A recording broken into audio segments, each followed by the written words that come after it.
Hello everyone, good morning সবাইকে। Welcome back to my channel.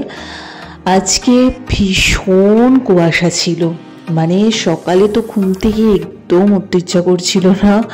আর আমাদের এই কম্বলটা এত আরামদায়ক, এই কম্বলের ভেতর বেরোনো মানে একটা বিশাল যুদ্ধের ব্যাপার। তার উপর ওয়েদার ছিল সকাল থেকে এই অবস্থা, পুরো কুয়াশায় কুয়াশা, বাইরে কিচ্ছু দেখা যাচ্ছে না। আর আজকে মোটামুটি সারাটা দিন এরকমই ছিল। মাঘ মাসে ঠান্ডা বলে কথা, মোটামুটি দোল পর্যন্ত তো থাকবেই। যাক, কি আর করা।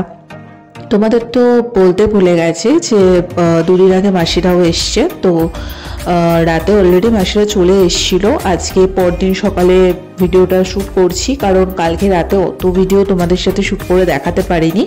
যেহেতু মাসিরা থাকবে আজকে, তাই ভাই ঠিক করলো যে আজকে একটুখানি লাঞ্চে ও মাটন বিরিয়ানি বানাবে নিজের হাতে। তো যাই হোক, তো আমি তো ভীষণ এক্সাইটেড হয়ে গেলাম। সকাল সকাল প্রিপারেশন স্টার্ট হয়ে গেছে। তারপর আমি আর বোন অনেকক্ষণ শুয়ে শুয়ে গল্প করছিলাম। এরই মধ্যে একটা পার্সেল আমার কাছে ডেলিভারি চলে এসছে।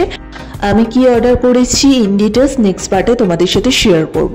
তারপর যথারীতি আমরা স্নান টান করে সবাই খেতে বসে পড়েছি। এটাই হচ্ছে ভাইয়ের হাতে বানানো মাটন রেজালা, তার সাথে হচ্ছে মাটন বিরিয়ানি।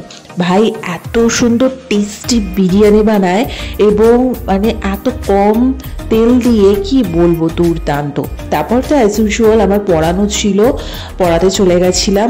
আর প্রচণ্ড ঠান্ডা, মানে কি বলবো, আমাকে দেখে বুঝতে পারছো। তো যাই হোক, কিন্তু ডিউটি তো করতেই হবে। তো কোনো রকমে তাড়াতাড়ি পড়িয়ে টড়িয়ে বাড়িতে এসে সবাই মিলে বসে গরম গরম কফি, বিস্কিট, আর আগের দিন মেলাতে গিয়ে আমরা কিছু বাদাম ফাদাম কিনে নিয়েছিলাম, ওগুলো বসে বসে সবাই এনজয় করেছি। আর মা আজকে একটু আলু কাবলি মেখেছে, সেটাও খেয়েছি। সো মেলার ভিডিওটা তোমাদের সামনে আসছে। বোন, আমি, ভাই সবাই মিলেই গেছিলাম মেলাতে, সেটা নেক্সট পার্টে শেয়ার করবো। আজকের মতো এখানেই টাটা।